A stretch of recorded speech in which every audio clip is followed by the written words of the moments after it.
Bienvenidos, gente de YouTube, ¿qué tal? ¿Cómo están? Les habla su amigo el guepardo americano Miracinonyx Trumani, reportando desde el Pleistoceno. Sé que tuve una pequeña ausencia, pero ya ni modo, vamos con el video de hoy.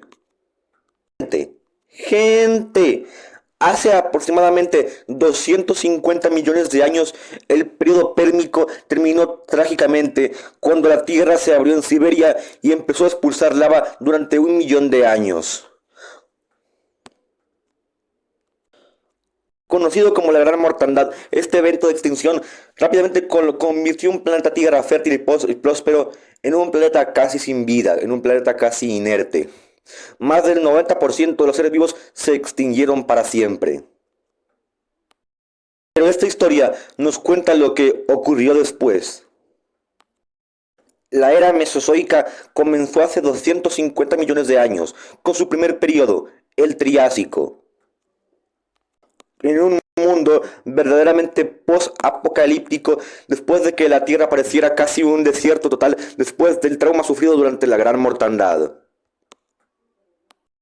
O sea, después de la Gran Mortandad, el mundo quedó bastante escaso de los antiguos sinápsidos que antes dominaban la Tierra, quedando solo muy pocos de estos antiguos grandes sinápsidos de tamaño grande.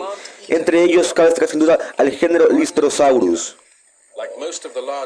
Destacable considerando sobre todo que durante los primeros millones de años del Triásico, únicamente el género Lystrosaurus llegó a representar más del 90% de todos los vertebrados que vivían en el planeta Tierra en aquel momento. Esto no es más que una señal de lo vacío que se quedó el mundo después de la gran mortandad sufrida anteriormente. No sería hasta mediados la vida no se recuperó por completo hasta mediados del Triásico, cuando varios grupos nuevos de saurópodos vieron la oportunidad de tomar los nichos ecológicos que habían dejado vacíos los antiguos sinápsidos. Además, durante todo el resto del periodo Triásico, los continentes seguirían estando unidos en solo única y exclusivamente Pangea, el único gran supercontinente del planeta Tierra. Por lo que los animales podían migrar del Ártico a la Antártida siempre con el suelo bajo sus pies, además de que la vida se abría camino mediante durante el antiguo mar de Tetis. Como sea, ya para el Triásico medio aparecerían varios nuevos grupos de saurópsidos, que empezarían a llenar los nichos ecológicos que habían quedado vacíos, como por ejemplo el grupo de los pantestudiones, es decir, testudines y sauropterigios, que empezarían a repoblar rápidamente el mundo marino. Entre ellos los antepasados de las tortugas, los ictiosaurios o los notosaurios.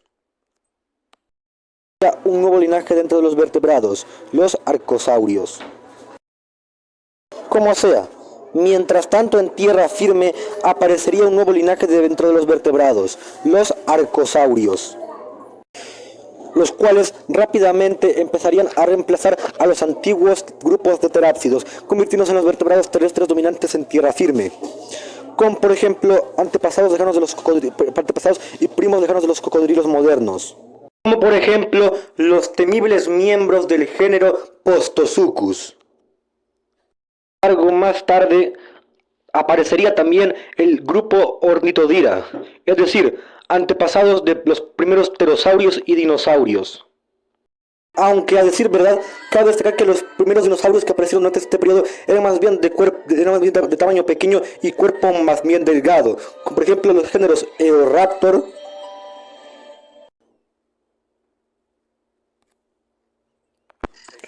o Coelophysis, o Celophysis, como prefieran decirle. Sin embargo, y pues, para bien o para mal, toda esta cantidad de nuevos grupos de reptiles dominantes haría que los últimos miembros de los sinápsidos, los llamados sinodontos, fueran obligados a vivir bajo tierra, donde evolucionarían hasta convertirse en nuestros antepasados, los primeros mamíferos verdaderos. En cuanto a la vida vegetal, las plantas que se reproducen por medio de esporas están en grave declive, siendo cada vez más superadas por plantas que se reproducen por medio de semillas, sobre todo específicamente las llamadas gimnospermas. Siendo que durante todo el resto del Triásico, en el hemisferio norte, dominarán los bosques de gimnospermas como coníferas, helechos y venetitales. Mientras que en el hemisferio sur dominarán sobre todo los árboles como el Glossopteris. Volviendo con la fauna, con la vida animal, para finales de este periodo los dinosaurios empezarán a adquirir más importancia y se dividirán en sauropodomorfos, los comúnmente llamados prosaurópodos, que poco a poco se convertirán en los herbívoros grandes dominantes, reemplazando a antiguos herbívoros como el Placerias, dando lugar a grupos como los plateosáuridos. Mientras que los terópodos se mantendrán más bien al margen, por culpa de la gran competencia de los grandes arcosaurios depredadores dominantes y los últimos miembros de los terápsidos. Todo está a punto de cambiar para todos. Y es que, al final del periodo Triásico, hace aproximadamente 200 millones de años antes del presente, ocurriría una nueva extinción masiva que volvería a asolar la vida en la Tierra, la extinción masiva del Triásico-Jurásico. La extinción masiva del Triásico-Jurásico, que ocurrió hace aproximadamente 200 a 201 millones de años antes del presente y que aniquiló a 3/4 partes de la vida en el planeta Tierra presente en ese momento. De este modo, entre los perdidos durante esta extinción, durante esta cuarta gran extinción de la historia, están por ejemplo los sinodontos y todos los últimos grandes terápsidos, como los disinodontos.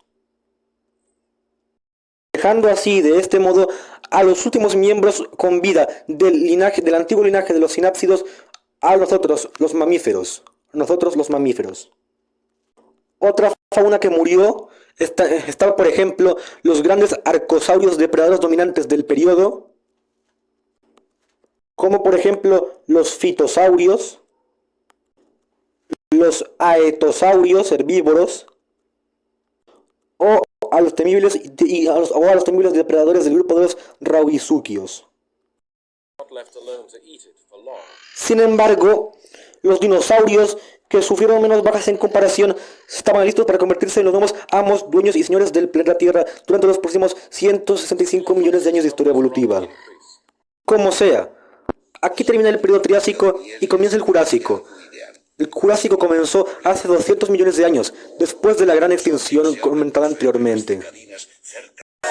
Siendo que sería durante el Jurásico que los dinosaurios seguirían evolucionando y aparecería un nuevo grupo,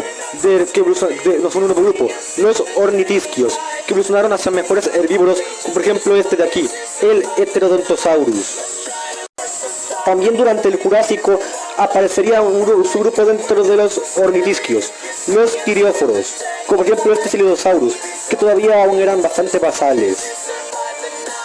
Por otro lado, los saurópodos seguirían creciendo hasta tamaños verdaderamente monstruosos, los animales más grandes que hayan vivido en tierra firme, como por ejemplo el famoso Brachiosaurus, o varios de los famosos del grupo de los diplodócidos, que probablemente evolucionaron a tamaños tan grandes para poder protegerse de los nuevos carnívoros. De hecho, se sabe que estos gigantescos saurópodos podían, cuando estaban en plena etapa de crecimiento, podían subir hasta 5.000 kilos por año, algo que es simple y sencillamente imposible para cualquier animal de sangre fría. Razón por la cual los científicos están bastante seguros de que los saurópodos eran de hecho más bien animales de sangre caliente. Ahora bien, en cuanto al grupo de los terópodos, ahora en un mundo prácticamente libre de competencia, evolucionan rápidamente hasta ocupar todos los puestos como superdepredadores en todo el planeta Tierra. Como por ejemplo el Allosaurus,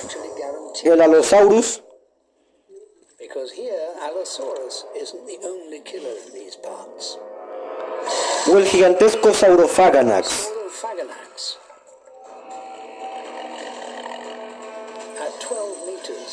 Durante el Jurásico Medio, finalmente Pangea dejó de existir, dividiéndose por la mitad en dos nuevos supercontinentes, al norte el Eurasia y al sur Gondwana. Y de este modo, al haber más costa y como resultado un clima mucho más húmedo, gran parte del mundo se cubrió de densas y espesas bosques y selvas. Ahora bien, gente, ya para el Jurásico Superior, hace aproximadamente 150 millones de años antes del presente, aparecieron los primeros dinosaurios avianos, como por ejemplo el famoso eslabón perdido entre dinosaurio y ave, el famoso Archaeopteryx, al cual ya muchos consideran como una verdadera ave primitiva.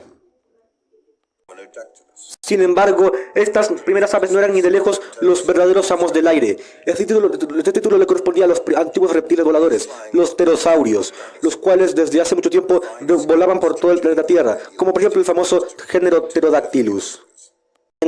Mientras tanto, en el océano, los ictiosaurios seguían evolucionando y diversificándose rápidamente. Mientras que los plesiosaurios y los